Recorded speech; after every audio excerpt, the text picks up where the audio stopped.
Good afternoon and welcome to the Reformed Church Center and our program on Land Acknowledgement, Truth and Reconciliation, A Place to Begin. We're glad you can be here with us today. We're very glad to have Nathan Gullion and Suzanne Duchesne here to share with us and to be able to talk about another aspect in our ongoing work to try to dismantle as much as we can systemic racism and help us all to have better common understandings and work together better as a church. Nathan Gullion lives in Edmonton, Alberta, Canada. Since 2019, he's been First Nations pastor at the Athabasca Reformed Church with a particular ministry to the First Nations congregation at Calling Lake, part of the Big Cree Nation, of which Nathan is also a member. With the people at Calling Lake, Nathan works to live out the truth and reconciliation that the Canadian government has advocated. So he's going to be telling us about that and the story of that and what all of our churches, both in Canada and the US, can be learning from that. Suzanne Duchesne holds degrees from Drew University in Madison, New Jersey, Palmer Seminary, Rowan University, and has taught at Moravian Seminary and Lexington Seminary and Union Theological Seminary in New York, as well as at Drew and Palmer. She now teaches at New Brunswick Theological Seminary as our visiting professor of worship and preaching. We are glad to have her as part of the New Brunswick faculty. An important part of her work and scholarship has been around issues of reconciliation and justice with Native and First Nations peoples. So she has created several worship resources for this, especially for the United Methodist Church, but she'll be responding to Nathan and offering her insights. We're going to begin, though, with Nathan sharing his story. Yeah, hello, good morning. It's pretty early here. It's like 10 in the morning. And I appreciate the invite. I really do. It's an honor. And I love sharing about First Nation ministry, my mission as a First Nation man. I'll get to a lot of that, but I just want to share a little bit about myself. I'm married. I've been with my wife 23 years. I have 4 kids. Like you said, I live in Edmonton, Alberta. I drive about 2 hours north to the town of Athabasca, where I reside in the Athabasca Reformed Church. So I have a little broom closet. I feel like Harry Potter sometimes, maybe when I stay there, but it's kind of a nice, cozy little place. I go north up to Calling Lake, which is about 45 minutes north of Athabasca still. So it is quite north, and the weather is a little bit colder up there. Climate is different. I felt the calling to go there, I think, because of my past. And I'm gonna share a little bit about my past first off, and because I think it's all tied together with we talk about land, we talk about First Nation issues, and we talk about identity, and I think it all kind of it's hard to separate those factors. I think when you're talking about First Nations people and land acknowledgements and treaties and so here in Canada, we had a truth and reconciliation moment in 2008 where the government set up a formal apology to First Nations people, which kind of kicked it off.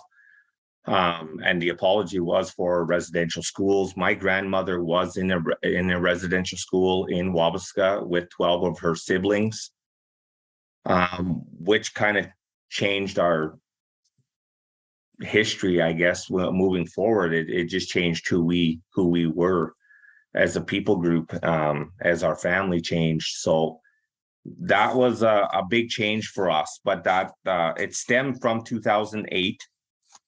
And I have some topics here, so I'll talk about some of this from the beginning, but my own journey has been very rocky. I've served time. I didn't know my identity. I was ashamed to be First Nation until I was probably about 30 years old. It's not that I didn't grow up Native. I grew up around reserves. I grew up with a lot of Native people. I stayed in Wabasca, which is part of Big Stone, which is my band.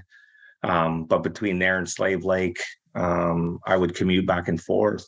You get in with the wrong crowd, it's kind of a rite of passage almost. So you go through all these things, you pick up addictions. We're just not taught everything that we need in life, and the work ethics and some of this stuff that's tied in just wasn't there. So I end up serving time. Dads are hard to come by in the reserves, so we have a lack of identity, we have a lack of leadership. It stems to all of these problems, these addiction problems. And then you get us onto reserves where even years ago, we couldn't leave the reserve without a card. So my cookum and mushum, which is grandpa and grandma, we couldn't leave the reserve without authorization to leave the reserve. So they forced us onto the reserves. Now the problem is it's kind of like I don't know if you've seen like beating a dog to the point where they don't want to leave the cage. They just get kind of, and even somebody going with institutions, like even they become institutionalized, and they feel more comfort in the prison instead of out of the prison. And reserves became that prison for First Nations people. So they gave us land, but what they gave us was swampland, unmanageable land. So we end up being forced onto these reserves. And now here we are 150 years later in Canada's history. And now they don't want to leave the reserve. They feel really awkward leaving the reserve. And I've seen it firsthand. We had a fire here. We had a massive forest fire in Calling Lake, Wabasca area, and all of Wabasca got evacuated. So 5,000 people got displaced, and they end up having to flee to surrounding areas. So Slave Lake, Athabasca, and then some of them, half of them ended up having to go to Edmonton because that's the next biggest hub. So I seen it when I started going to visit some of my family that were staying in these hotels. And I would say, well, let's go golfing. Do you want me to take you anywhere? You know, we can go to the mall. We can go check out some things. And I just got flat out told no. They were scared to be in the city. They were scared to be off their land. They did not want to be off the reserve. So that kind of spoke to me. That was a few years ago. And that's kind of what happened. So it's hard when you put us here. Now they don't want to leave, and the problem is there's no farming, there's no agriculture, there's no jobs. So the reserves become very troubled places, riddled with addictions, riddled with all kinds of terrible stuff. And that's what we become prone to. So now, when we start seeing these reservations, and I think it's a little bit different than American reservations. We don't have casinos on our reservations, so there's not nothing to generate income, nothing really to generate momentum. So the government does kick in money. They do give us funding. The Canadian government now going through this Truth and Reconciliation, they have now acknowledged, I guess, some of the atrocities from the past.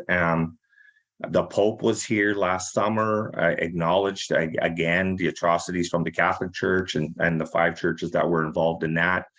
So I think slowly it's piecing together a very broken nation, which is the First Nations people. And we're not out of the woods, but I think it has to start somewhere. And I can go back into my past and I can say, okay, I can recount all of these things, okay, but now I have to do something myself. I have to say, what does this mean to me as a First Nations person? So I don't want just the handouts. I don't want that. We want to hand up, but we have to acknowledge our identity. And I think that's the hardest part. Living in a predominantly white community, which is Athabasca, and a very white farming community.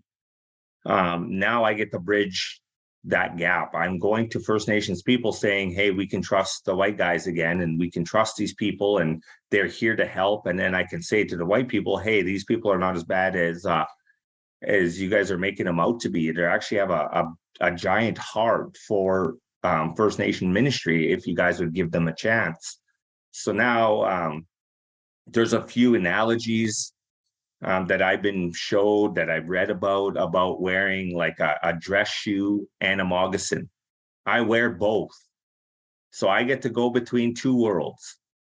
So now we get to bridge that, and I get to see firsthand what truth and reconciliation actually means. I'm sharing some very tough issues, and there's a lot of people, even in this community of Athabasca, that don't want to believe the atrocities. They don't want to believe the history of Canada, and mostly because it was never shared. It was never told from a Native's perspective. I mean, history is written by the victors. I mean, we know that.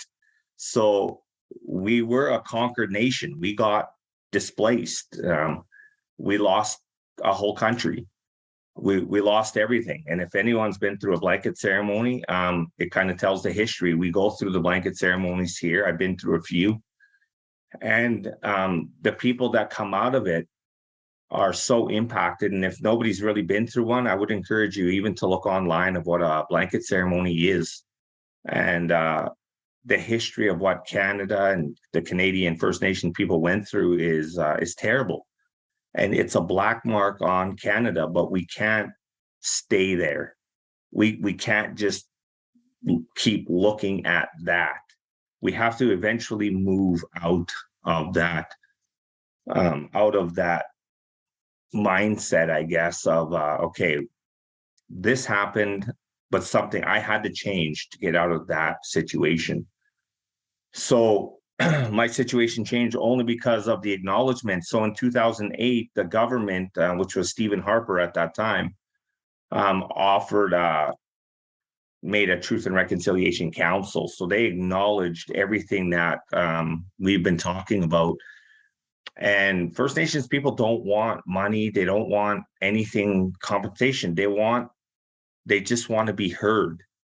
They just want people to acknowledge that happened, that we were forced into residential schools, that our kids were taken away, that this actually happened, and we talk about the racial profiling, even in stores, even in this community. First Nations people come from Calling Lake, Wabasca, all these places, Sandy Lake, Trout Lake, all around here. There's a lot of communities that are First Nation. It's getting out of the mindset of, okay, there's a Native, we have to follow him because they're going to steal something. It's getting out of that racial profiling for people. And but also, I also go to Native communities and say, we also don't need to give them a reason to follow us, right? So I go both ways. I can talk to both groups, and I am very honored actually that I've been chosen, that God has given me this task, that I get to share my story. I get to say, okay, I've been through prison for a couple of years. I've been through every addiction. I went through a very rocky marriage. My wife is still beside me, which is amazing. And here I am. We've come out of this. I've looked at my past now. Okay, I'm First Nation. I'm indigenous to this area.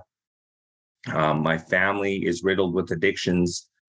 And now I get to come in a different light. I get to come in a different way. And even going to Calling Lake, I wasn't expecting I was expecting hesitation, and there was. But there was also those there that were ready to embrace me right away. So even though the hurt from the churches and from the government in the past, it was a hard pill to swallow, and some of them are still very bitter, and they will never set foot in our building, but they will talk to me if they're in the community. They still know who I am and what I represent as a First Nation person. With all the religiousness aside, they don't look at me as Pastor Nathan. It's just Nathan Gullion. So I am grateful for that, but we can't change that blemish. We can't change the black mark on history. So now the government has taken steps now. So we have Missing and Murdered Indigenous Day, which is May 5th, which is, I think, Cinco de Mayo in some areas. So, but we have that MMIW, and you'll see flags all over Alberta, Saskatchewan, Manitoba, and they recognize missing and murdered Indigenous women. And now we have First Nation, the National Indigenous Peoples Day, which is June 21st. So that's an actual holiday. That's a stat holiday now. So they've recognized National Indigenous Peoples Day.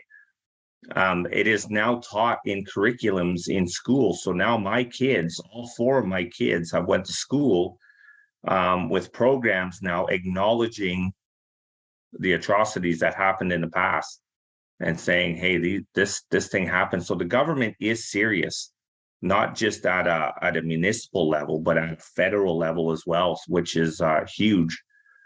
So I think that's the acknowledgement that we needed. And all of a sudden we started seeing some movement. We started seeing some hope. It's trying to get First Nations people to go to school, trying to get the education up, trying to get them out of these addictions. It's going to be hard. And I think the loss of identity is the biggest issue at hand. And we're trying to battle it. But it stems from that. I don't know if any of you have seen, there's a movie, it's called Indian Horse. And it is a very powerful movie. And it's about residential schools and some of the stuff that went on with the priests and this and that. And I think we're done getting angry about it. And I don't think that's a solution. So I know there's still some saying, some natives, you go to certain communities and it's like, hey, let's grab our pitchforks and let's, go and let's wreak some havoc and let's cause problems. And there are those, but for the most part, Indigenous people are peaceful people. They're very gentle, timid people. And when I go north and you see the timidness and you see this gentleness, I think we just wanted a fair deal in the beginning. So when the treaties were signed, the 11 treaties here in Canada, all throughout the 1850s to as late as 1888, they just wanted a fair deal and they really wanted to live together in harmony. And that's not what they got. That's not what we got. We got something completely different. So I think now coming to the table, sharing truth with our stories, with our past, dealing with that, I see real reconciliation coming. But it had to start with truth. And I share truth up there all the time in Calling Lake. Now I've spoken all around Edmonton at other churches is starting to take hold of this First Nation ministry. It's on everyone's tongues. It's in the media. It's mainstream here in Canada. Governments talk about it all the time. So it is very mainstream. Whereas I found it was a little different in the States when I preached in New Mexico and other RCA churches and First Nation communities. I find it's a little different. There's no acknowledgement. I don't think in the States. So they're not there yet, or they're just starting, or they're not at a federal level where we are yet. And I know they're waiting for that day, and they get excited, when they hear what Canada's doing and hear my story, and they're like, wow, I can't wait till we get there. And I think they're on their way. And I'm going to read what I wrote, and it's only going to take a few minutes just to close, because I think it covers everything that I wanted to talk about. And so just forgive me if I'm looking down and looks like I'm reading. It's because I am. So the topics for the land acknowledgement in Canada and what it means to First Nations people. It says the land was stolen. At first, it was a critical blow to First Nations, Inuit, and Métis peoples of Canada. We recognize today and acknowledge, yes, that we are on Treaty 6, which is Edmonton. and Treaty 8 territory here in the prairies, which is this area, which I'm on Treaty 8. But what does that really mean to people without action? We as First Nations people of Canada signed treaties in hopes of working together to create a better Canada. The land had no value to First Nations people because there was more than enough to go around. The value came from the land through foliage as well as through the hunting and fishing that were vital to the Native people of Canada. We eventually signed the treaties, but we really didn't know what was coming down the line when we were introduced to the Indian Act in 1876. The Indian Act maybe was created as a peaceful act in the beginning, but in actuality, it was to gain control over the First Nations people. It was not designed in cooperation with Natives, but created to overlook the Native people of Canada. You know, when I look back at my own family lineage, I really don't need to look very far back to see the forced extinction of our culture, of my culture. My Koopmans and all their siblings, as I mentioned, were in the residential school in Wabasca, Alberta, changed our family's trajectory until now. I've broken that history. I've broken that, and now my family is changing. They're starting to come out with a little bit more hope. Our way of life has been disrupted forever. So now what? What do we do when it comes to hunting and fishing when everything has been depleted around reserves today? We are now at a stalemate when it comes to organized religion of any sorts because of what happened in the past. People came in the name of Jesus, and now me as a First Nations pastor is going again in the name of Jesus, spreading love, but still tainted for most Natives. The land is vital, I believe, for our growth as a people moving forward. First Nations people and the land are one. And even when I think of the creation story, I'm reminded just how close we are with God's creation and balance, which is what is vital to First Nations people. The acknowledgement that came in the form of an apology that was in 2008, I believe was just a starting point. It may look, if we look at the last 15 years since then, we have all seen all kinds of recognitions through MMIW, as I mentioned, May 5th, National Indigenous People Day, June 21st, and teaching the history of First Nations people from an academic platform has solidified our claims as First Nations people. With all of that being said, I also feel that two wrongs do not make a right, in the sense of displacing those that are currently on the land farming it, whether it's cattle farming or growing crops. The goal is still in the form of treaties to work together. The goal is to find common ground as human beings, with both sides coming to an understanding with peace at the forefront. We have a lot of societal issues because of these atrocities from the past, but to say that there are separate issues, I think, is misconstrued. Everything is connected when it comes to family, land, or community in general to a First Nation people. But when we really break it down, all we were as people were hunter-gatherers, which enjoyed life together with community as a way of life. We lost the freedom to roam, the freedom to explore, the freedom to express ourselves in ways that may seem foreign to outsiders. We lost our country and our identity. And I think we're just regaining that now. We're just starting to acknowledge it as First Nations people, saying there's still people up north that they don't want to do anything Native. They don't want to do sweat lodges. They don't want to do sacred pipe ceremonies.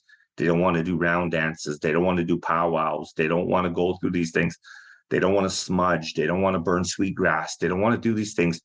This is a part of our culture, some of our traditions, and some of the elders in our community are still struggling with that, just what was beaten out of them. And now I'm going and saying, hey, it's okay. We're Native. It's okay to be Native, and it's okay to be Christians. It's okay to be both. Whereas before in the past, we had to choose either to be Native or we had to be Christian. So that's why I think it's vital for churches right now with missions. Missions have changed.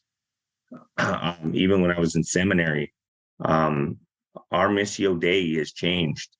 I think I use Pauline models going, kind of like him as a tent maker, going under the radar, joining a community, learning the culture, learning their history, their traditions. These are sacred to people. And I think going in and saying, those are garbage, and we're going to teach you our way, our white European way is changed.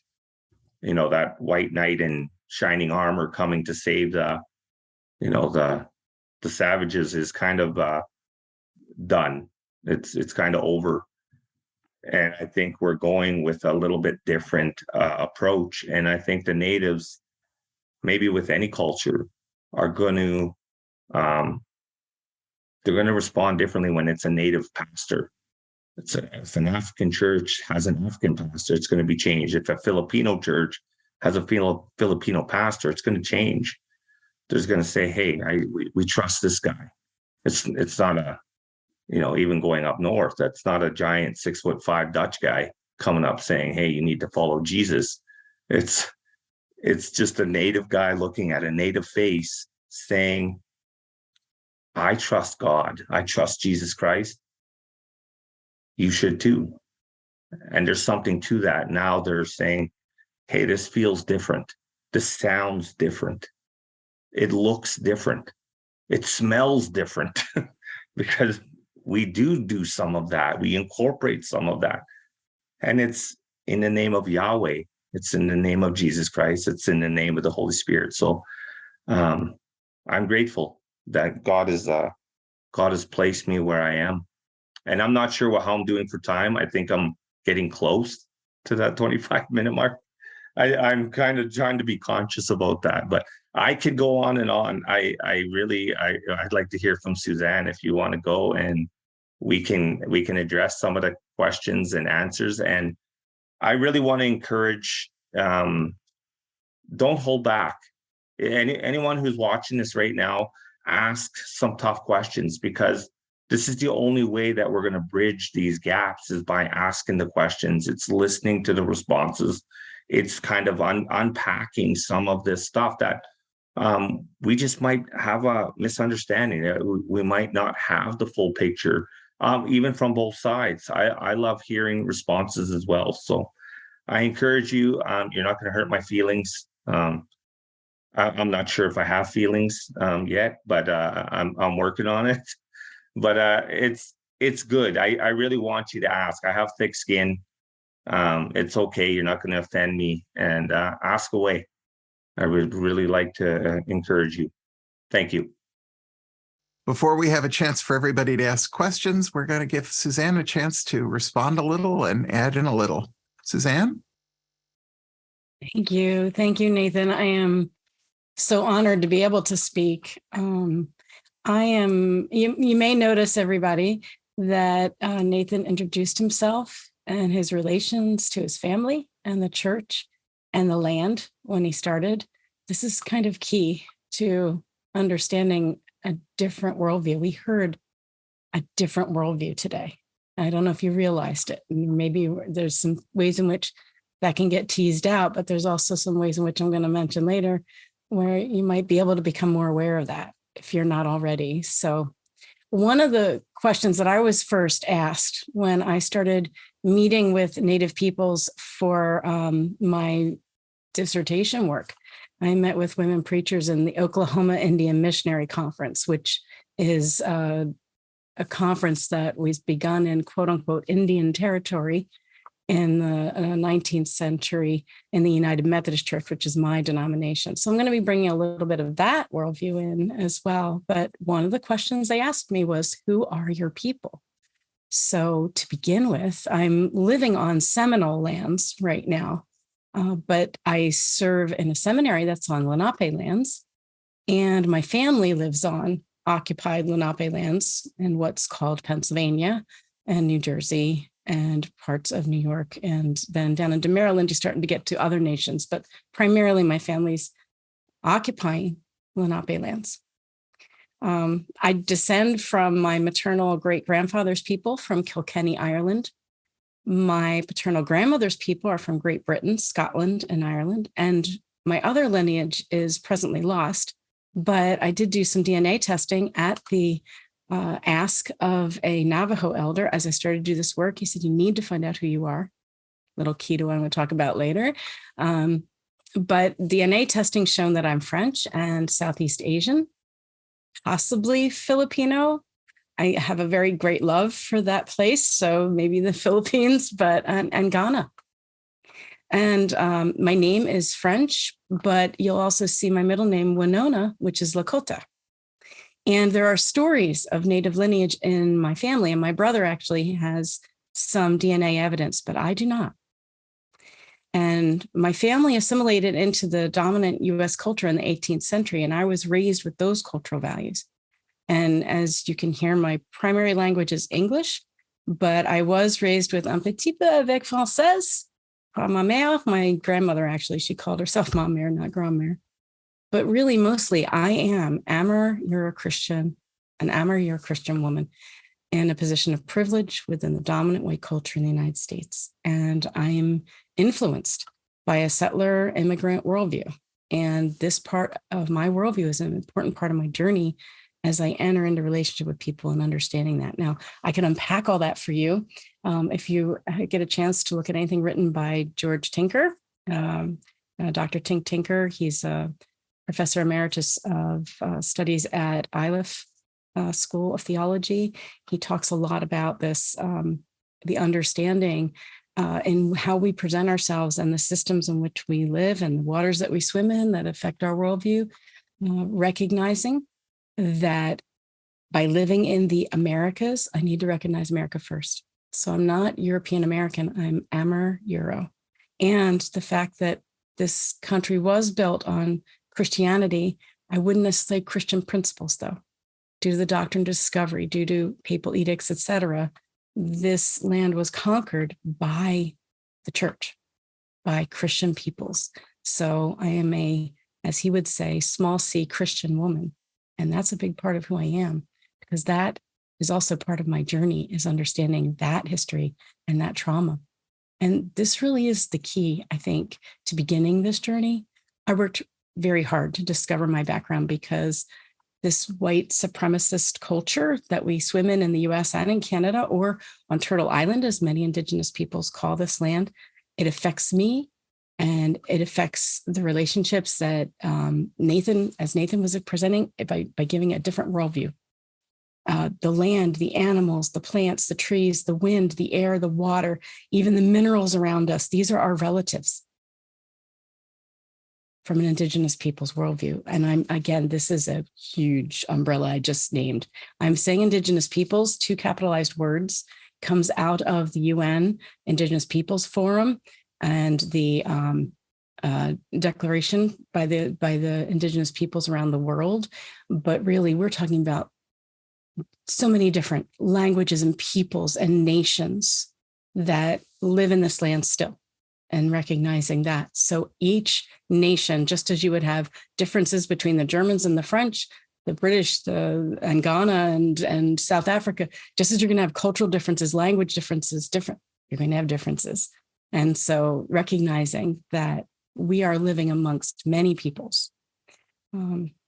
My relationships with people that have been the strongest is my dear friend, Suanne Ware Diaz. She's Kiowa and my prayer partner. She's praying for me right now. This is a part, and I have earrings on that were beaded by Kiowa that she gave to me that I wear when I speak because, and I start to tear up because I can feel her presence with me. That is the relationship. It's a whole different worldview too. The fact that we cannot live apart from each other. Nathan, you said this so beautifully. We need each other. And my Committee on Native American Ministries in the United Methodist Church, who are also praying for me now, and all those elders that I have relationships with from the Kiowa, the Choctaw, Chickasaw, Navajo, Muskogee, Cherokee, Shinnecock, Seneca peoples. These are my friends, but really they're more my guides. because as a person who's swimming in white supremacist waters that I don't even realize I'm swimming in, and doing things and saying things that I don't even realize are just reifying that systemic, traumatizing way of seeing the world and being in the world. I need them to guide me, to open myself up, to learn and to grow, and also to hold me accountable. So I don't write anything. I don't produce anything. Even today, I'm checking in with people before I came to talk to you today with my community. And I checked in with Nathan to make sure that everything was okay. And he'll tell me whether it was or not. But really, I'm trying to explain my process that I went through just to be speaking today. Normally, also, I would ask before speaking to permission from the people, the lands that I am occupying, to ask their permission. I have one Seminole friend, and I haven't spoken to her in a while, and I really don't know anyone in this area. So that's on me now to try and build that relationship. It's in talking with people that you really start to grow and learn and expand who you are. In the US, we have a little different situation than in Canada. We do not have the benefit of the leverage of a Truth and Reconciliation Council, but we have hope.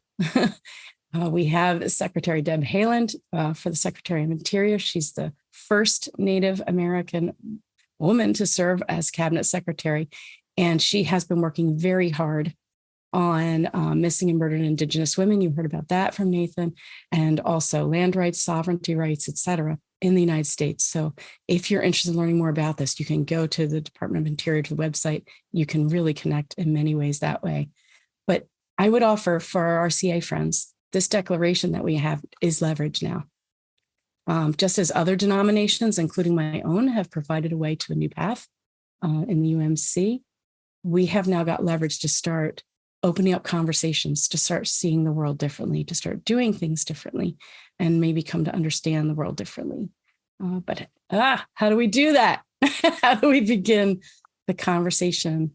And I think really that's a misnomer there. Begin the conversation. If you are part of dominant culture, you need to step back. We need to do some listening. I said to Nathan, Nathan, you speak as long as you need to. The one thing I've learned is that being a white woman and a settler, I need to zip it up and listen. In the Cherokee culture, when an elder speaks, Seneca also, and many of the other nations, when an elder speaks, you listen. And if the elder speaks for 5 minutes, 15 minutes, 3 hours, or 3 days, or several days, as in the Mohegan tradition, you listen. You don't open your mouth. And so I think part of this is going to involve listening on many levels. And also, when I say that, then that means that I'm not talking about a one-time event, right? A one-time, either saying that we're sorry to people or having a worship service or doing something. This is an ongoing journey. It's not a once and done thing. And we sort of put that little tag on there, the land acknowledgements, because that's a big piece of that RCA statement, right? Dr. Brum, Reverend Brum, almost doctor, we're working on that, right? But part of it is that the land acknowledgement as well. And if we decide to follow with land acknowledgements in our local churches and even in our meetings, then how can we make this more than just a perfunctory opening statement? But how can these words become prayerful? Tink Tinker actually talked about that in a webinar in October. I can put the link for you guys if you want to see it on Facebook, but it was a beautiful explanation of how this can be prayerful. And it's really important that it come out of a relationship with peoples from the lands that we're on, and that asking of permission to speak. But this is going to take a worldview shift, right? Because many of us in our churches, et cetera, believe, well, we own our land. This is not indigenous land anymore. Okay, so that's another piece of this history that we're going to want to look at, delve into. But it's going to be in that honest talking with people and being in relationship with people different from ourselves that we'll learn. Missing just a few things, missing and murdered Indigenous women. It also is in the United States on May 5th. Indigenous Peoples Day is actually a way that you can really become involved in justice issues and bringing peace between peoples. we are looking to do this nationwide, but many towns, cities are changing Columbus Day to Indigenous Peoples Day. And so if this has not already occurred in your town or your neighborhood, and you want to know more about that, there's plenty out there to learn about how to do this, how to actually even speak at council meetings, and how to ally with Native peoples in your communities in order to go forth to do this together and to change that. But I would offer, if you haven't guessed already, that we really do need to do some work on ourselves. We are all very complex individuals with multiple identities living in us. So knowing our history, and especially the church history, I mentioned the doctrine of discovery, the practice of manifest destiny in the United States, the ways in which it's actually codified in our Constitution. This is really important for us to understand. And it's not only for people who look like me, okay? I know it's, we talk about white. White is a political term, but we also use it as a sign of color and race in the United States of America.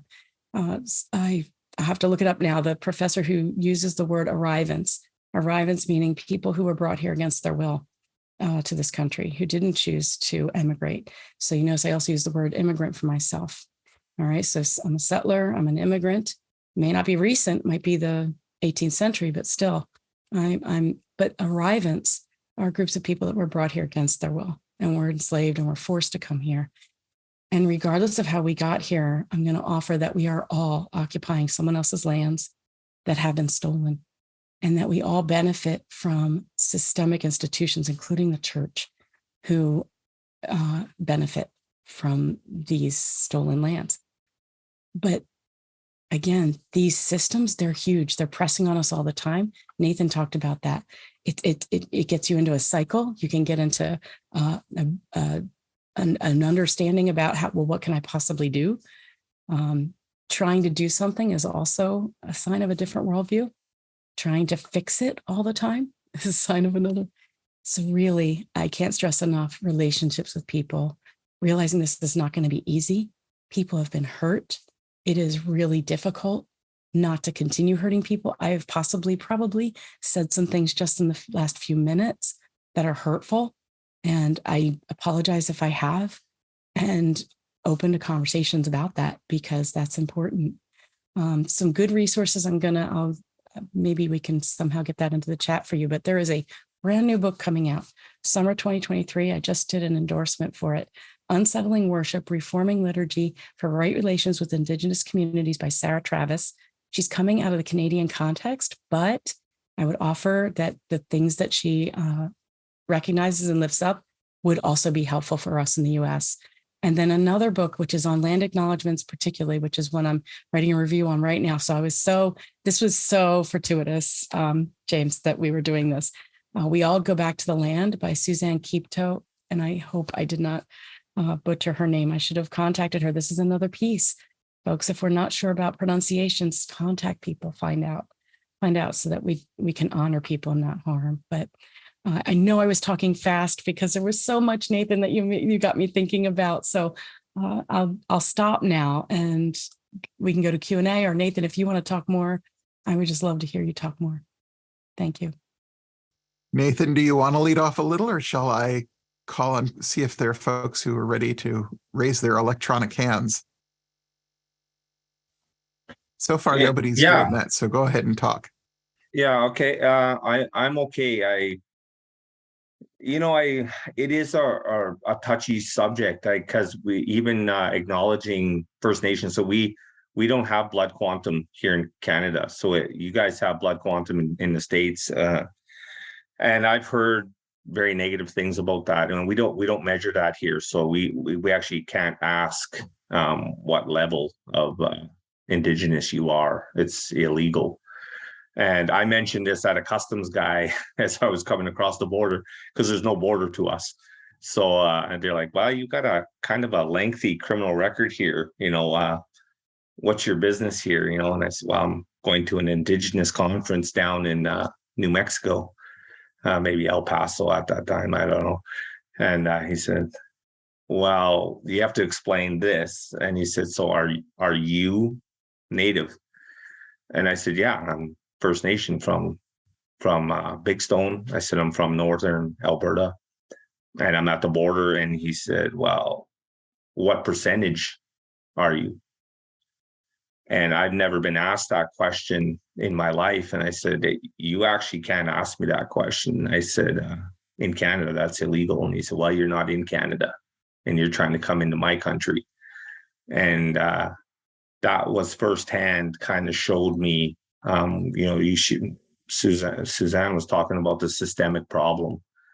And there's systemic problems that are going to take, I believe, like even in Canada, I mentioned this to a lot of RCA people, a lot of church people, even from the Alliance Baptist background. I went to a Baptist seminary. I said, we're 2 generations away from actually real acknowledgement of these systemic problems. So I sat there and I said, well, I don't know. He goes, well, are you over 50% First Nation? I said, my mom is First Nation. My dad is First Nation. I said, I'm over 50%. And he said, okay, then we can't deny you entrance. And so he allowed me to come in, and he said, okay, just bring a letter from your band. He said, we'll put it on file. So you never get red flagged again because of your criminal record. And there's no border for a North American indigenous person. So that I can roam freely anywhere in North America. So which was good. So I was allowed in, and I got to hear a lot about Apache and Cherokee, and I was very grateful. And but we have a long way to go. That systemic problem is in every, like our cops up here, the RCMP have a long way to go. You talk about systemic problems even within the church. I find, and I hope nobody from this church is listening right now, but I find I have an easier time doing the ministry up north.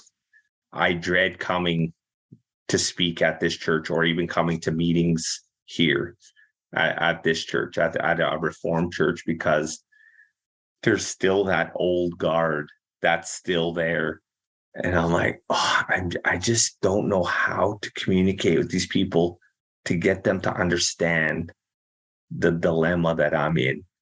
When you're talking about First Nations ministry and stuff like that, it's a hard ministry, and because the problems are so great, and I find it easier. I dread coming to deacons meetings. I dread coming to elders or consistory meetings, because I find sometimes I'm not heard even still today. I'm like, what's going on? And it's kind of getting them out of these systems. It's so hard to break systemic problems, and it's even within our churches, within our denominations. It's like I mentioned, even in my go around there, I mentioned our mission, our Missio Dei is changed. It really has changed how we look at missions, missiology. When we talked about missiology at seminary, it changed. This whole idea of going to a place and set it up this way, a certain way, just the way it's always been done, and then pulling out, and that's almost worse. You have to walk with these people, and I think that was the biggest thing that I got up north. Is every pastor that's gone up there is only there for a year, and they pull out, and they're there for a year and they pull out. They don't trust people already, especially religious people. So they already had this problem. They had this, the first questions they asked me, I'll just be frank. The last pastor that was up there ran away with one of the women up in Collin Lake. So the first question was, when are you going to do this? And I said, well, buddy, I've been married a long time. I've been married 23 years. And I said, why go out for hamburger when I got steak at home? I said, that's simply, that's the way I put it. And I said, I ain't doing that. The next question that was asked a few months later was, when are you leaving? Because everyone that comes up here just hurts us. So we begin to like a person, we begin to trust them, and we begin to establish a relationship. And it's almost like they're putting in time to go somewhere else.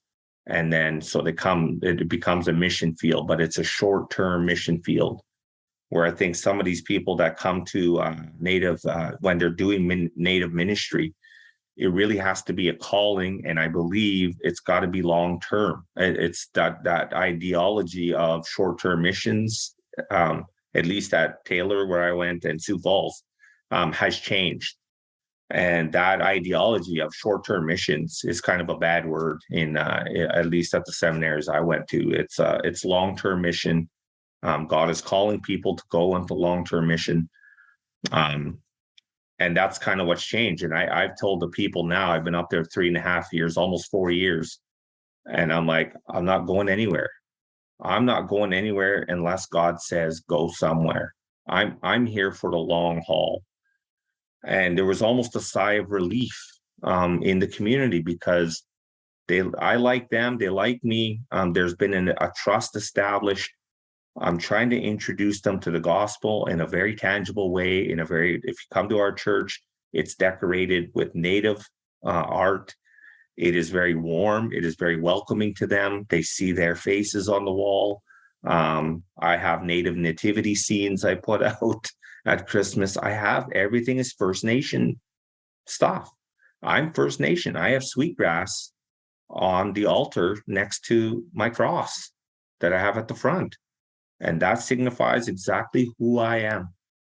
I'm First Nation, and I'm a Christian. And I'm a Christian leader.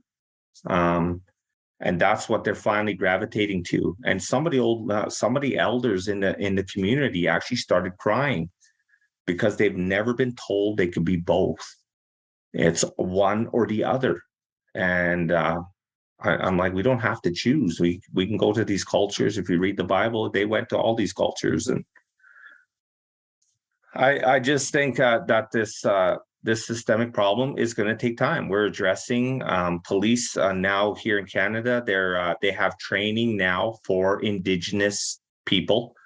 So the RCMP, and this is a slow go, but now the RCMP and city officers, city police, now have to take formal training when dealing with First Nations people, because of just the problems. You can't just keep throwing them in prison. You can't just keep throwing them you can't just keep that cycle going.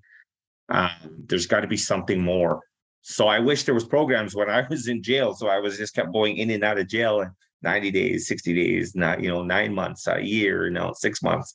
And I wish there was a system at that point where there was programs that would help me, instead of just saying, hey, we need to throw the book at this guy and let's just lock him away and forget about it. So now there's actually training, which I'm so grateful for. Even representation within our court system now is stepped up when dealing with First Nations people. There's alternative measures programs now that are for First Nations people. Like you said, you can't just keep doing these things, because what happens is, in Canada, I'm not sure about states, but in Canada, 75 to 80% of the prison population is First Nation, which is staggering numbers. So you wonder why there's no, and especially the Native men, all the fathers, all of the uncles, the grandfathers, they're all in prison. And we've got to change that mentality, that systemic problem. So now we've got to work with people. We've got to work with Native people within our systems, within churches, within even dealing with the homelessness situation in Edmonton and Calgary, which are our two biggest cities here in Alberta, with 1.5 million and 1.2 million in each city. 70% of the homelessness are First Nation. So now we got to start piecing these things together. There's a reason Indigenous people are in prisons. There's a reason that they're the highest addiction, they're the highest suicide, they're the highest everything. And we start connecting all of these little puzzle pieces, and we realize there's a bigger picture, that it stems from the trauma that we endured during that discovery. The Europeans that came and settled the land, we lost everything. And we lost our identity. We lost our native tongue. We lost our look. They cut our hair. They cut everything. They forced us to speak English. now I'm learning, relearning my language now, and it's been a hard go, but that's a part of my identity that I lost, that my grandmother was ashamed. She spoke Cree, but she was ashamed, so she never taught any of her children Cree for fear that they would go through what she went through. So my mom never spoke Cree. My mom never spoke Cree to me. So I don't know any of it. I'm learning it now. So it's getting it's being comfortable in our skin again as First Nation people, and I think we're just getting back to that. And we're, like I said, we're probably about 1 to 2 generations still, long after I'm gone, that these problems are still going to be there. Okay. We've got some hands up, so I'm gonna call first on Kim Van Ness. Kim, you unmute. There you go. Hello, I'm so pleased to be learning from all of you in this call. Nathan, I'm wondering, given the history of indigenous people and Christianity, what's in it for them in terms of Christianity besides maybe eternal life? But for this life, why should an indigenous person become a Christian? And for that matter, why are you?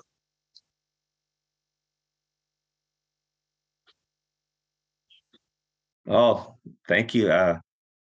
For me, it's basically for the health benefits. No, I'm just kidding.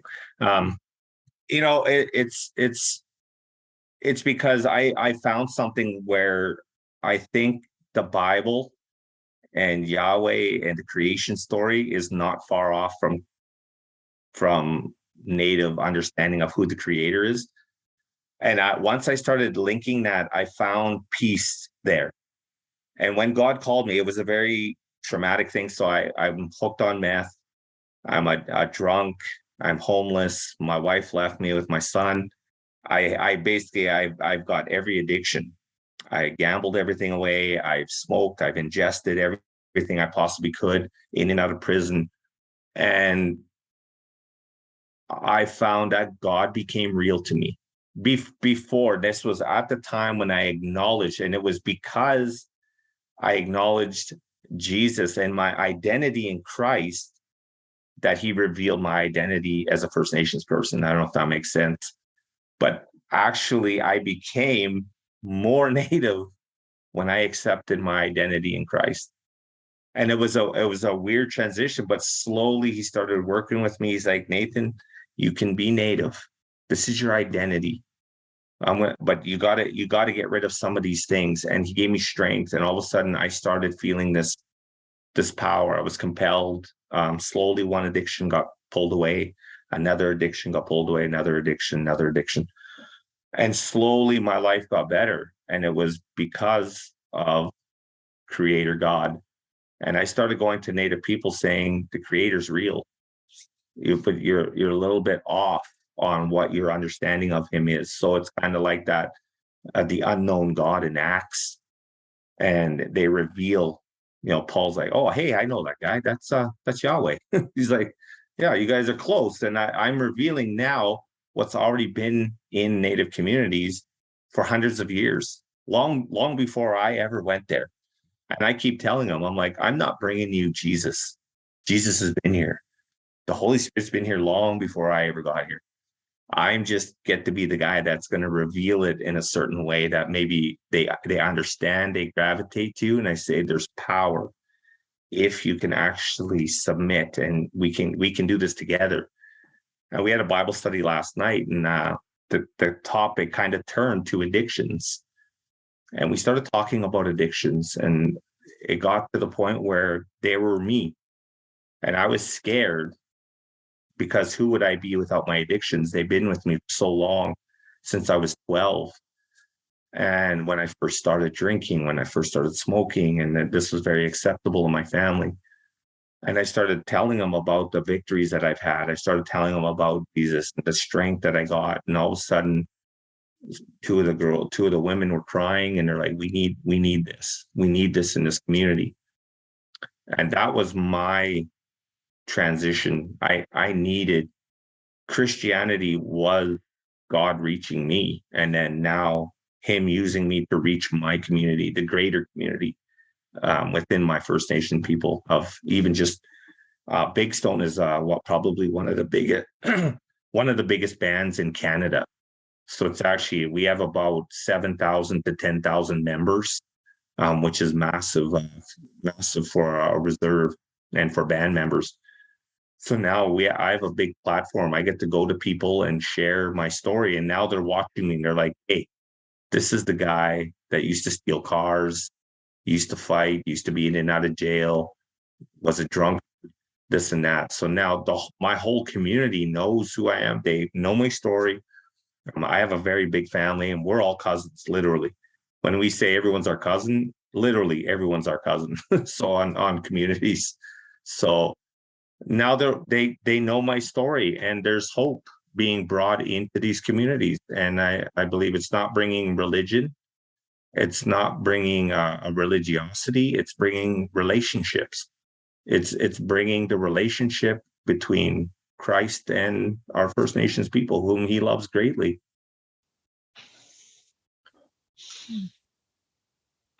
Thanks, Nathan.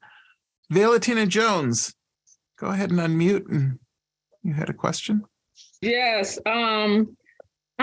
We have a book club with a couple of our churches, and one of the books we want to read, but I have read this with another book group, is One Church, Many Tribes. And one of the things is it's copyright 2000.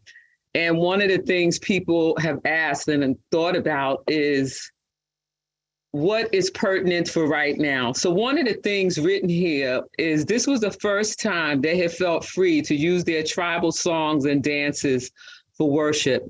And so just, I guess my question is how do you talk about that to a group of Christians? And then the other, so this book was written in 2000 and another one was written in 2018.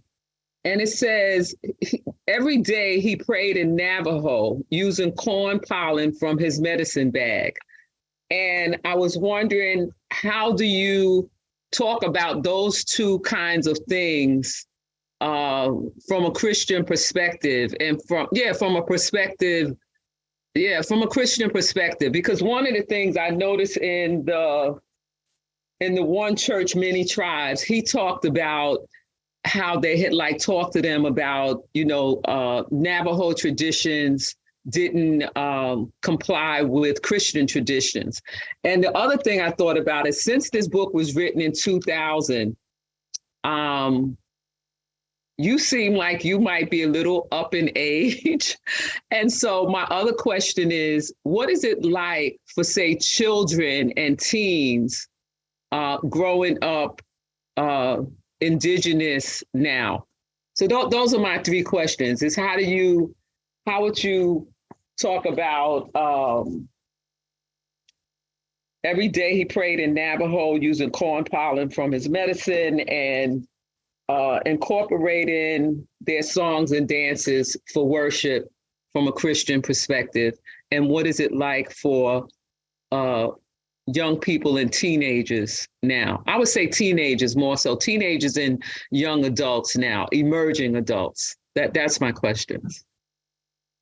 Because I want us to read the book and I want it to have some kind of other perspective.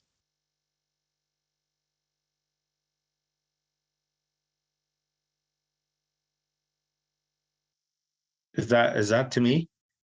I think that's to either one of you. Okay. That's to you.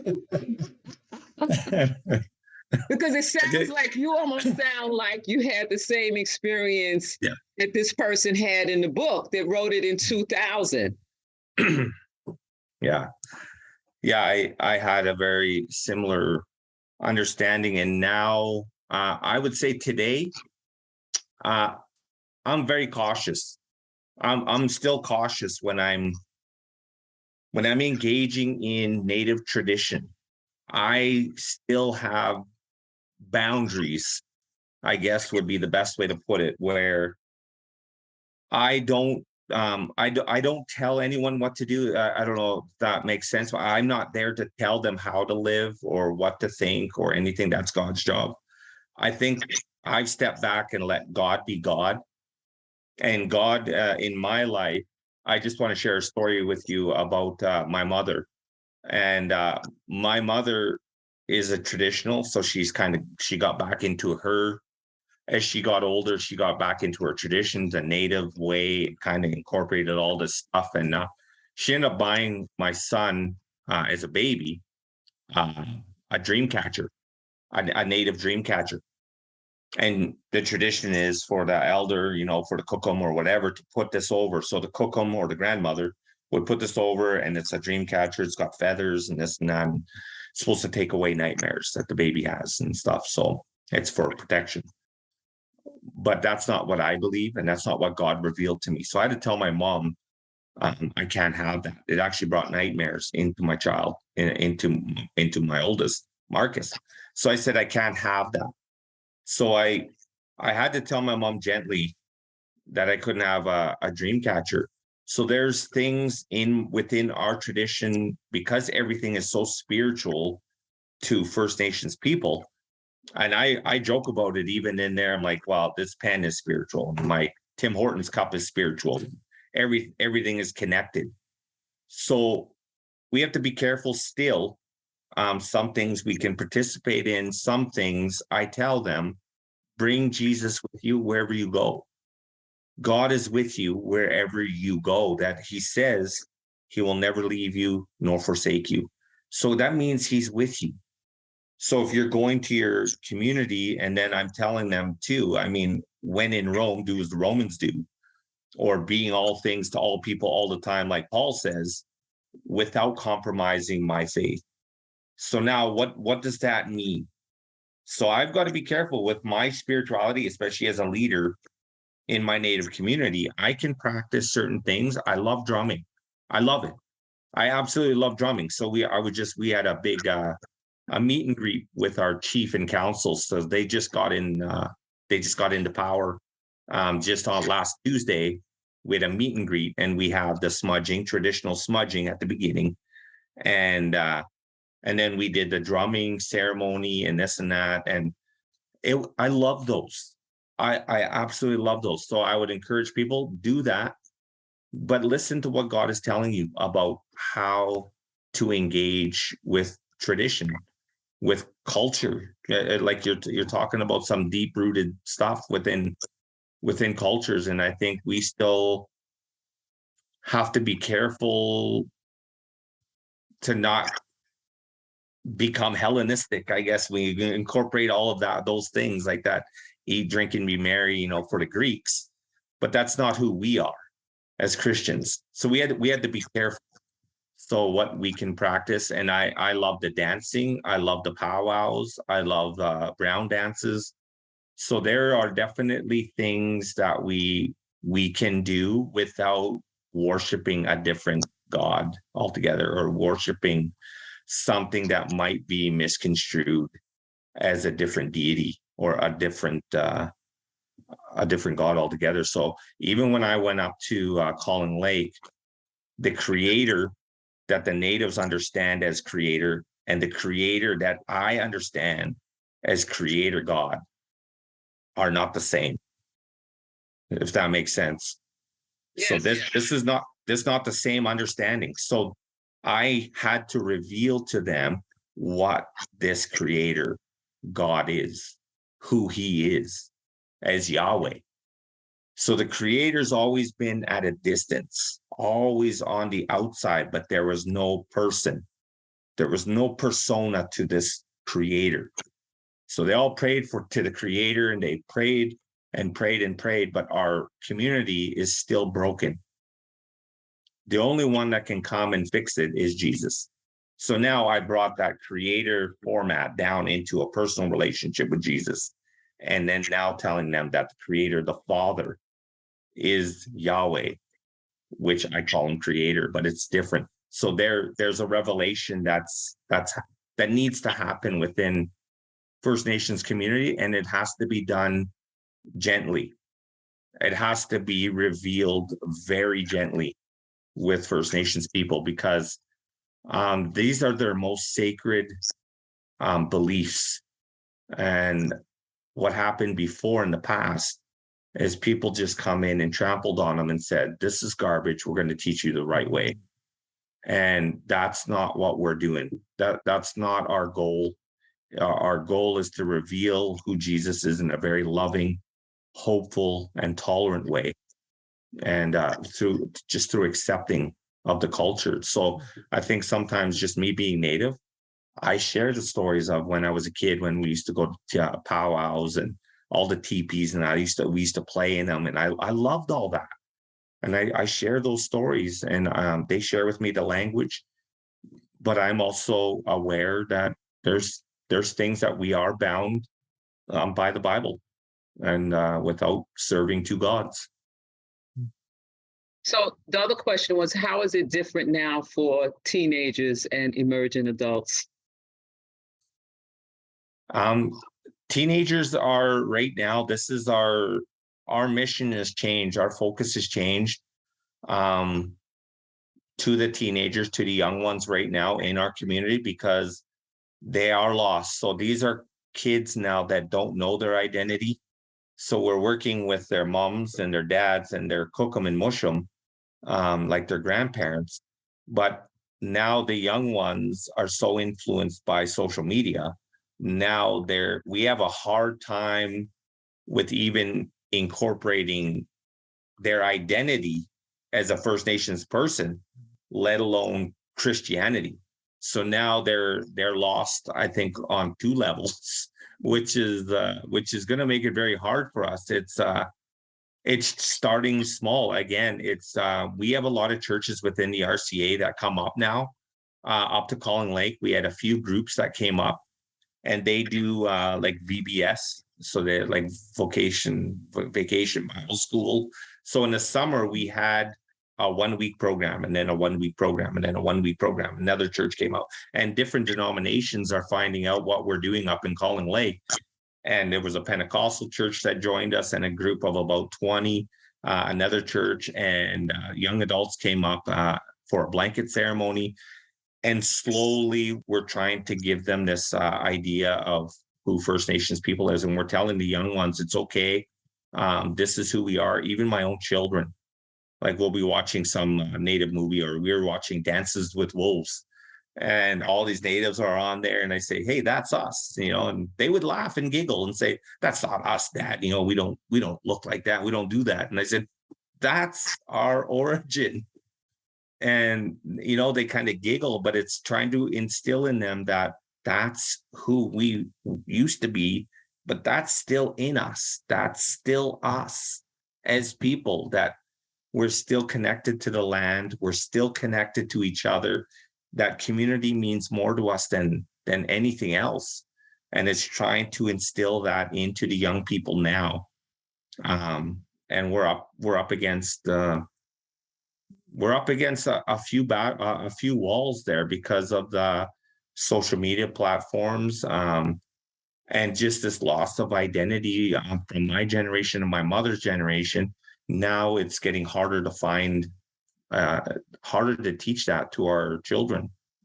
So we have to be very careful how we do that. And I think it is very important if we're going to maintain our identity as First Nations people. Okay. William Henkel, are you still out there? I am still here. Thank you. Thank you for this opportunity. I'm on an interfaith committee that, among other things, is working to have a permanent monument to the Pavonia massacre that occurred in the 1600s, in which the Dutch settlers killed hundreds of Native Americans in Jersey City. There's nothing at this point that recognizes that with such a marker. And I guess my question is, how do we approach the city who we would like to sponsor it and get past the first step, which is, why do you want to bring up such an old issue when there are not many Native Americans in our area at this point? I don't know where we begin to deal with some of that, except that seeing you, Suzanne, I think maybe we have an ally and we can get some more help from you being nearby, to develop an approach that we hope would win the day. So I invite your comments on that. I'm just gonna, Nathan, if you, I don't want to speak before you do, if it's okay, I'll address some things here. You're in Jersey City in New Jersey, right? Yes, You are surrounded by indigenous peoples. we are aware of that, but not so much right here in Hudson County. No. You're surrounded by indigenous peoples. Well, that's Let me- good to hear. Yes. Maybe let me that's what we explain. have. That's our education, is to find out more than we know. Yeah. One of the ways in which especially the Lenapes and others of that region lived and were able to live is by hiding in plain sight. Uh-huh. And so the things that Nathan's talking about, gave up their language, gave up their rituals, gave up everything, and became quote unquote white, which like I said before, a political term, right? So became dominant culture. However, those rituals and those languages went underground, and we do have some language reclamation going on in the Lenapes, and the Lenape Nation has been recognized by the state of New Jersey now, and they actually do have lands. And so, yes, I think that would be an amazing thing, actually. Is it the Lenapes that were massacred? Who was massacred? I don't know about this story. Lenape, yes. So I think if you haven't talked to anyone at the nation, let's try and get you some connections with the nation, because I really do believe that those relationships are the important thing. And as I talked about that word guide earlier, you can be guided then by the elders to help you. You don't have to do this on your own. We don't have to be quote unquote white savior, or I use again white politically, because it could be people of color, could be also, living into that kind of a stereotype of wanting to help people and save people and fix this. But really listening to the elders is going to be important. So yeah, I think that is a great step. And the question is wonderful. What do we do? How do we do this? Wonderful, not just jumping ahead and thinking that because we do. We will be there as a very mixed group, but we want to make sure that we have Native American presence as well. And most importantly, if we approach the city. So, and when you say that they received tribal status, are you referring to the Ramapo now? Well, there are different, they're not clans, I don't believe. There's three different. So there's the Lenni Lenapes, the Ramapo Lenapes, and what's the third? I should know because my friend is a member of that nation. Japan? Yeah. So I believe the Lenni Lenapes are of that area where you're talking about. And they are definitely in Bridgeton and that area, and they have lands. So, and this is the thing, right? Like I'm hesitating now because I need to talk to my contact at the nation to make sure that I'm giving you the right information. So I really have to, everything I say now I have to go back and find out for you and make sure I'm doing this right and that we get the right people you connected with. And this is the difficulty because sometimes nations overlap.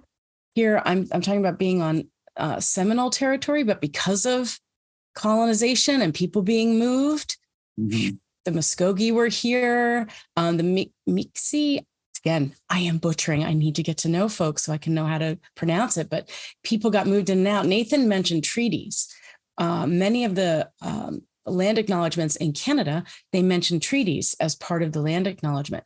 I haven't heard that as much in the United States because we're not even aware. There were so many treaties. And on the East Coast, especially, there never were actually treaties. People were just run over.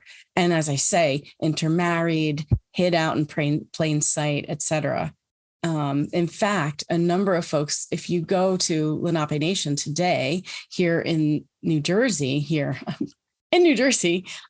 will see people that look like me, blonde hair, blue eyes. You will see people who you might want to term as African American. You will see people of all different phenotypic manifestations of humanity, but they're cultural. And that's why this is not so much, it's going to come up, the racism issue, right? I think that was another piece of this. If there's these other multitudes of racism out there. Why should we care about this?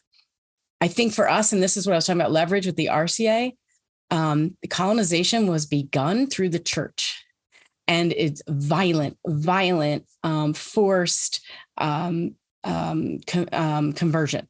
And it is a religious Christian, all right? It is a Christian. We have a responsibility as Christians to delve into this and to really not only apologize, but go on this journey of what we call in the United Methodist Church, a journey of repentance, where we are constantly trying to decolonize, trying to pull this apart, trying to educate, trying to open our each other's eyes to the way these systems are working. So this is so integrated in everything. Colonization, of course, led to enslavement. It led to everything else. So and again, I'm talking really fast, but as you study this, you'll learn, working with indigenous peoples, yes, there is a race issue involved in it. Remember, race is a construction, but there is a race issue because of the laws in the United States, especially.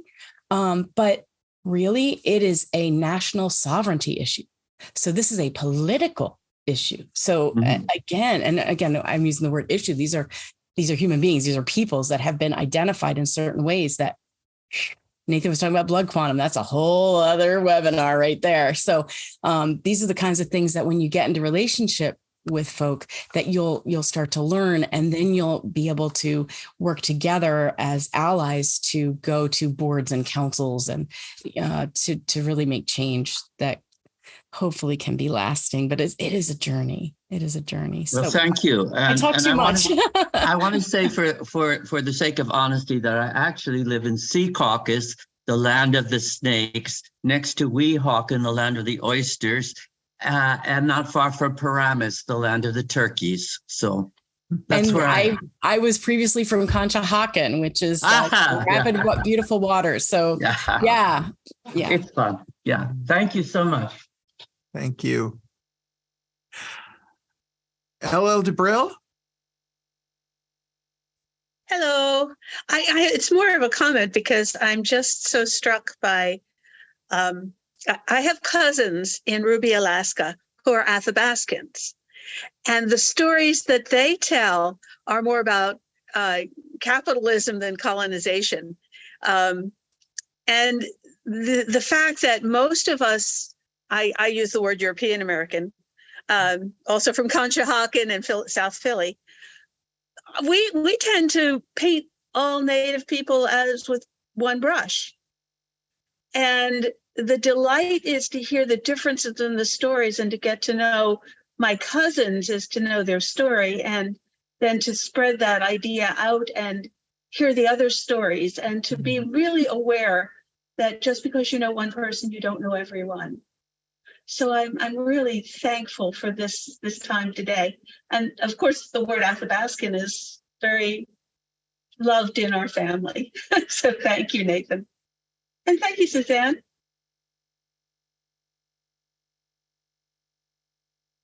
Okay. Don Heiting. Yes, Nathan, I'm kind of struck by the fact that I share some of your identity, especially my connection to the land and some of those ideas. But I guess I have a couple of questions. One of them is, how far back do we go when we talk about First Nations? Is it 20,000, 40,000, 60,000 years? And who's included in that First Nations kind of title?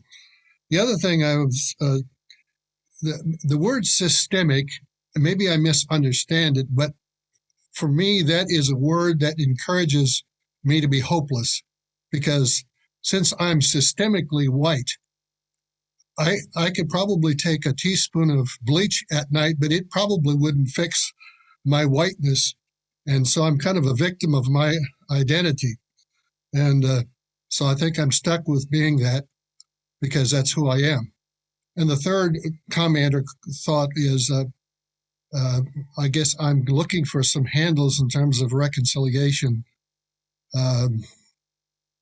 in dealing with folks. I have a number of close connections with indigenous, First Nations, Native American, I don't know what title is most appropriate today, folks. So I have a long history in relationships with those friends.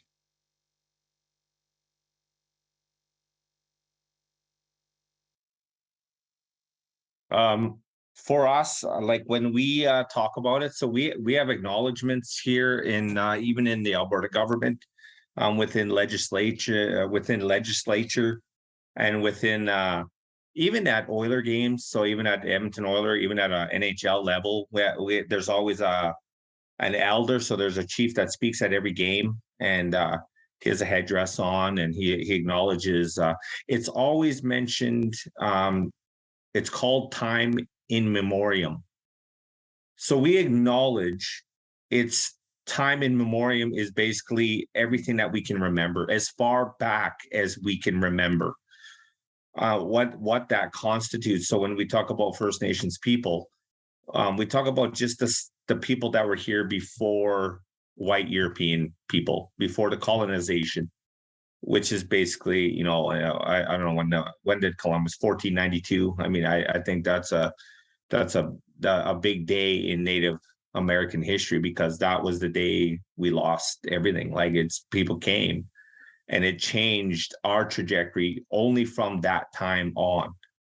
So this is in time memoriam for us. I can go back generation. We can go back even in my lineage. I can go back 10, 20 generations of people in Wabasca area, along the Athabascan natives, Slavey Indians, Cree, Dene. We talk about all these natives, and we're related to people in Apache land. Like, Crees and Apache actually speak some similar dialects. So we're actually closer. So when we're nomadic as people, so to say that we're from this area, no, we wound up in New Jersey at one point. We wound up in Iowa. So, I mean, we were nomadic as people. So, and that's the time frame there's no time frame. I think a lot of archaeologists and paleontologists and all these people, like whatever, these people that measure time, like to say we're this, but we know we've been in this area, this region for this long. And we just kind of mention it as a time in memoriam. And I think anything that, so that's the first question. That's how we acknowledge that time period. So we know everything changed as a North American Indian in 1492, and then basically on.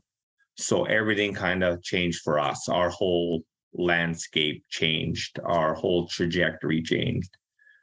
And then I think when you're talking about First Nations people, anything, a sign of a respect, indigenous to the area, native, I'm okay with that. I have a respect. When I see people coming in a respectful manner, I always address it as respect. I don't look at the language. I look at people's demeanor. I look at how they're coming. So if they come with a very hostile attitude and they're using a name, I think it can be taken as a derogatory term. Then, I won't engage a lot of times. I'm not going to argue with people. Like, there's still a lot of people that are hurt of this past, and I'm like, why are you hurt? You're offended because this happened. And I'm like, we can't change that. Like you were saying, you can't change you being white, but what you can do is just acknowledge it and just say, hey, I think we can reconcile. I think Jesus's whole message is, the way I would see it, is if I can get somebody to come to a table in a peaceful manner and we can hear each other, there is literally nothing that can't be reconciled in my mind.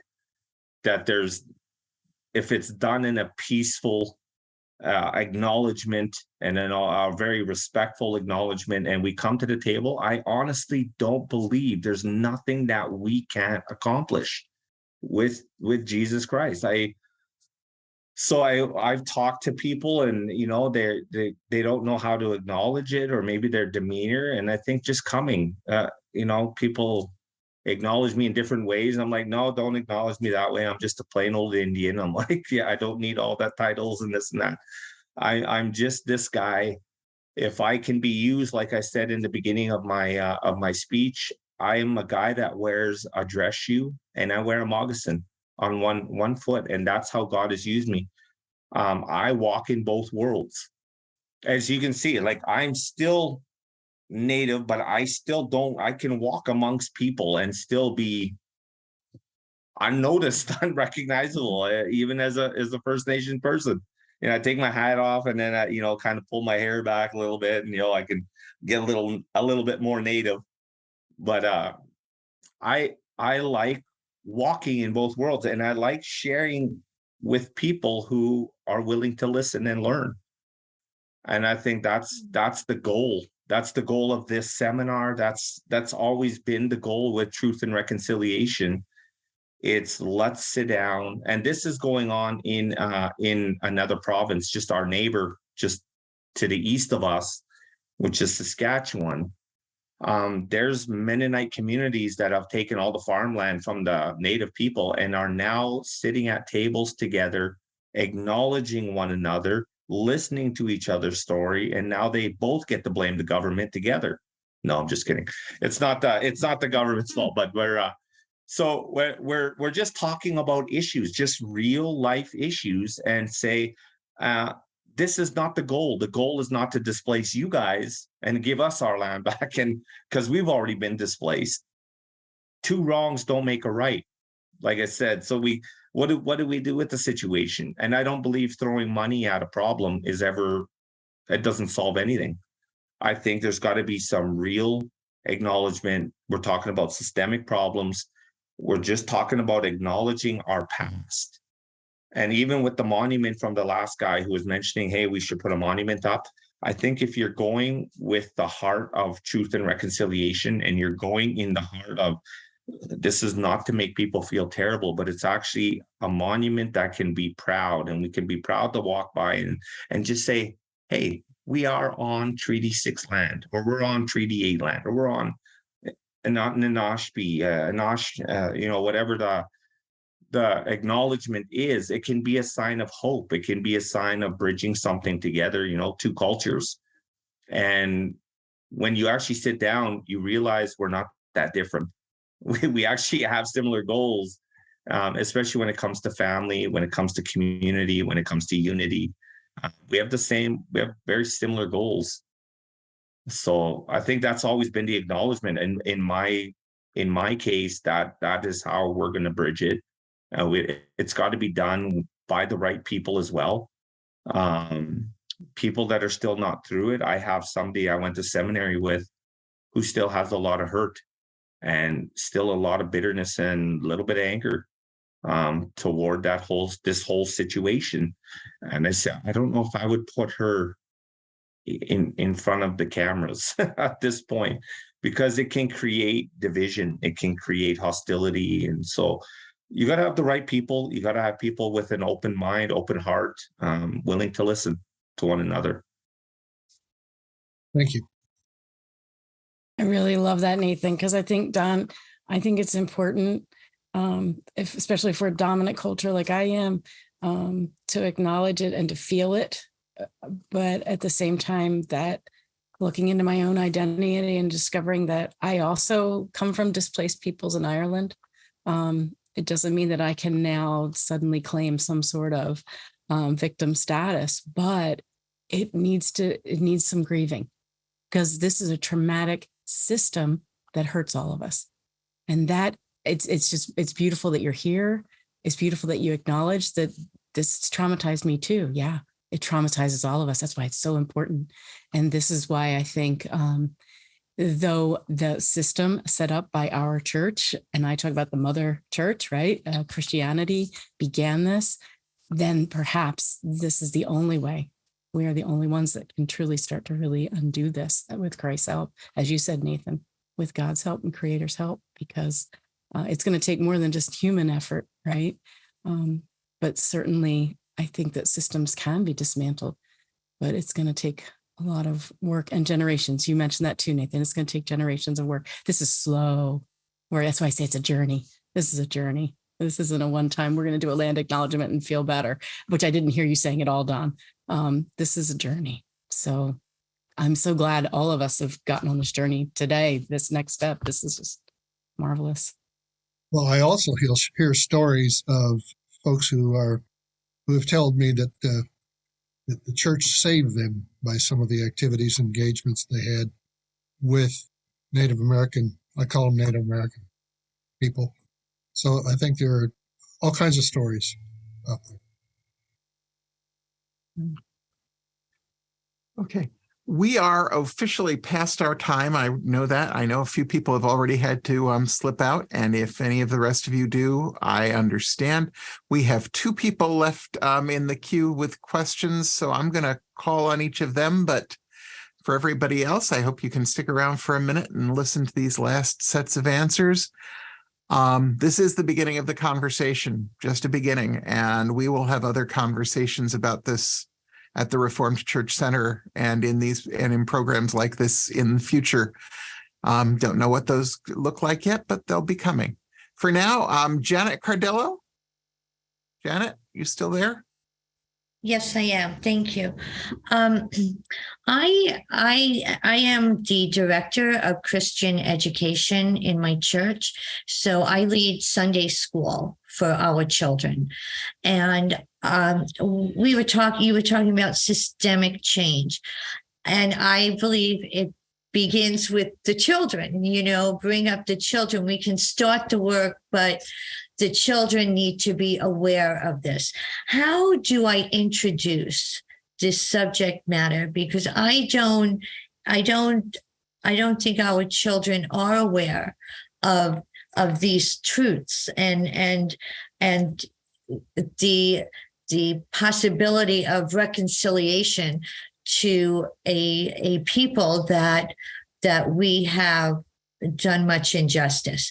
So I would like to gently but effectively introduce it to our children, because once that conversation starts with the little ones, their grade school, it will then maybe begin a family dynamic or just bring it into our church.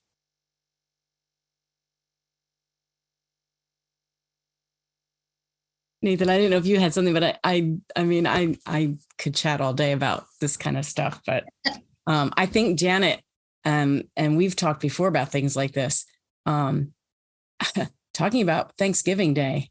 But what was Thanksgiving in the United States? What really happened on that day? And breaking up those stereotypes. Columbus Day weekend, doing a children's sermon on Indigenous Peoples Day instead of Columbus Day. I'm just throwing out some ideas about ways in which you could reimagine some of these secular holidays that have been passing around misinformation for decades and centuries in some cases. So how could you start to tell the story differently? And, questions will come and then you get to answer the questions. But Nathan, please, if you've got other ideas, please. I think you're on the right track. I think introducing it slowly, and there's a lot of curriculum out there. Like I use curriculum that are all Native, like First Nation books. They're all children's books, so our First Nations people up there, but even the leaders here at our church, at a Reformed church, which is predominantly white, they're all white farmers. They know now, and now their children are taught. Their children and their grandchildren are taught the history. So you're coming from the bottom up, and we're starting from the top down. So I agree. Starting with the children and then working your way up is one way, and then we kind of hit it in many different ways, and just talking about it, just not making it awkward, not making the conversation awkward. And one of the easiest ways to bridge that gap is find a Native. Just like I always tell people, like everywhere I go and speak, I basically get job offers, and they're like, hey, maybe you should come and work here. And I'm like, there's got to be an Indian in this area that can come and speak to you guys. Like I can't be all places and be the only guy. So find a Native, find a local Indian, and get them to come in or her. And even share a little of their story and just listen to the stories. First Nation people they love storytelling. We're storytellers by nature. Just God made us storytellers, and we all have a story to tell. And if you're talking about Columbus Day and you're talking about some of these holidays or Thanksgiving, like this is okay. I'm not going to explain it the way probably that a lot of white people would. I would explain it in a completely different way, but it doesn't have to be offensive, and you don't have to be there with a shock and awe to the rest of the congregation or to the kids. Just introduce it in a way that maybe they've never heard before, in a gentle way, from a First Nation woman or man, and just say, hey, this is the truth of what happened behind it, or this is kind of the history, the real history. And I would encourage you to go that route, like find some native, even just some pictures, and just say, hey, this is what natives, this is where we derived from. This is kind of how we used to be. And then show them, I have pictures of natives that look like me. And they're like, they're amongst us. Natives are amongst us. This is native people. And bring one that comes in, doesn't have to be an headdress or, the garb, and get them, someone like me, to come in and just share a story and say, hey, this is kind of our history, but we're healing from it as well. We're healing. We don't blame. It's about truth and reconciliation. It's always to reconcile. So it's to reconcile all of these hurt and broken and damaged relationships from the past. Thank you. Thank you very much. And let me know, Jen. I have some storytellers I can put you Okay. in contact with. I know where to find you. Okay. Thank you. And last but certainly not least, Jim Reed. James, are you there? Let me just take a few of the words that have been mentioned quite recently in the comments. One is 1492. The other is Columbus Day. Our school district here in upstate New York is in a controversy right now because the mascot that the school district has had for some time is the Indians. And the New York State Department of Education has issued an order that mascots of indigenous people in districts where indigenous people are not in the majority, those mascots ought to be dropped.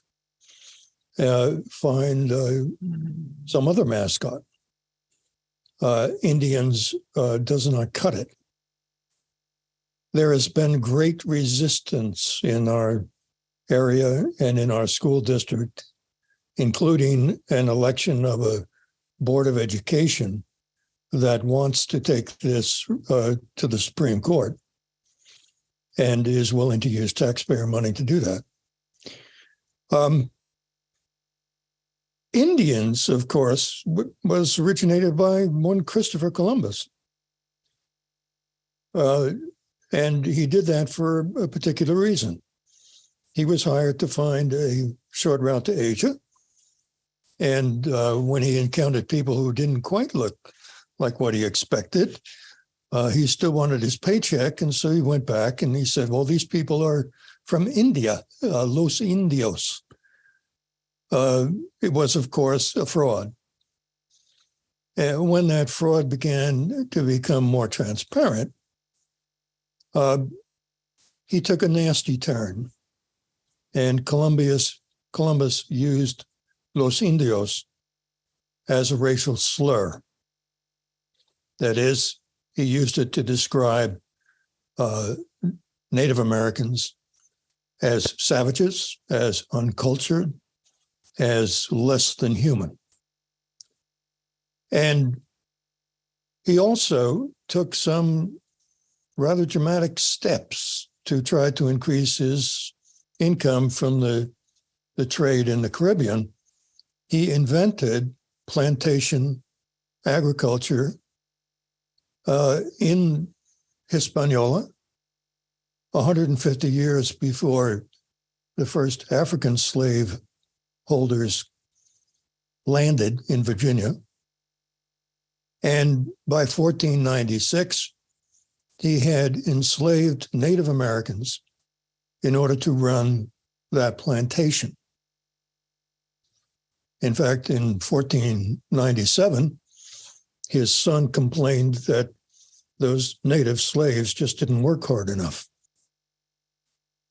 This is a history that Americans, and particularly white Americans, just don't want to touch. They don't want to share. They don't want to own it.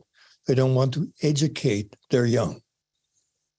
And if indeed we're going to educate our young as to the realities, one of the first things that we need to do is get honest with ourselves and say, look, this is the beginning of 500 years of using the label Indians in order to shove people off their land, enslave them, brutalize their families, capture their children, and destroy their culture, erase their language. I think we have a lot of preparation to do before we can get to the point of a meaningful dialogue with current Native populations. And, that is the process that, we're in the middle of right now, and right here in good old upstate New York. And I'm sure in other places. Churches have a role in that. The role that churches have played around here has been to participate in the denial. And it's time to do something different. Confession, I think, is a part of Christian worship. And it does come kind of at the beginning of most worship services, so that we can then be open to the Word of God to speak to our hearts and minds. And I just would urge that we have a long, long history to examine with our children and with adults. It's amazing who doesn't know the very basic facts of our relationship with Native peoples here in the United States. Thank you, Jim. I was going to say agreed, because, and the reason why I was able to do that was because Pope Urban in 1095, Pope Innocent in 1240. I mean, this started so early. It's unbelievable. We like to say 1492, but church started it way earlier. So Jim, this is really important, right? This is what we got to learn. It's what we got to learn. And this is the beginning. Like this is that creating that ability to have that safe dialogue between each other is the beginning. It's just like, even here in Canada, we might have got the apology in 2008, and it's recognized federally and provincially on different levels, yeah, but we're still starting. We're basically at the grassroots of what reconciliation really looks like. So we're still in the sharing truth phase, and truth hurts. I know even in my background, when God revealed who I was, my past as a thief and as a crook and as an angry man and going in and out of prison, that truth was hard to hear. And this is just the beginning stages. And I think with America, they're a little, I think, 1 or 2 steps behind with the acknowledgement. I still find a little bit more hostility when I speak down in the States toward the beginning of reconciliation, truth and reconciliation. Even acknowledging certain terminologies, they refuse to change certain terminologies. And again, we're at the beginning. This is literally the beginning of a very long, and it can be arduous at times, but I think the outcome is going to be great. I think it's going to change what North America becomes when we acknowledge these things. I might be long way of the dodo by those days, but I don't know. I'd like to see the outcome, the fruits of that. But sadly, I don't think I will be. I might be 90 and or gone. So, but I encourage people to not shy away from those dialogues or those don't steer away from those tough subjects. Go and hit them head on. And there's a lot of information on the internet, or there's people that are in your neighborhood. Like we have Native friendship centers all over Canada. So Native friendship centers are a great resource for Native stuff, Native history, Native artifacts, Native culture, who we are. They teach classes here in Canada. I'm not sure if you guys have that down there, but there's got to be places where there's safe places to have these conversations and an openness. And I would encourage people to go and seek them out, because it could change your mind and then change your kids and change your grandkids and that's how change happens. It's a small little fire, but it can grow. The different nations have those opportunities. The Seneca Nation has a beautiful center. There are so many. Look at the peoples of your land and check it out. There are so many people that are willing to work the way Nathan is describing. When we who are of dominant culture are willing to listen. Yeah. Well, Suzanne, Nathan, thank you both. Thank you, everybody else who's been here and participating in this discussion. As I say, it's a beginning. We'll have more discussions, but for today, I want to thank everybody and say goodbye and hope you have a good day. Take care. Bye-bye.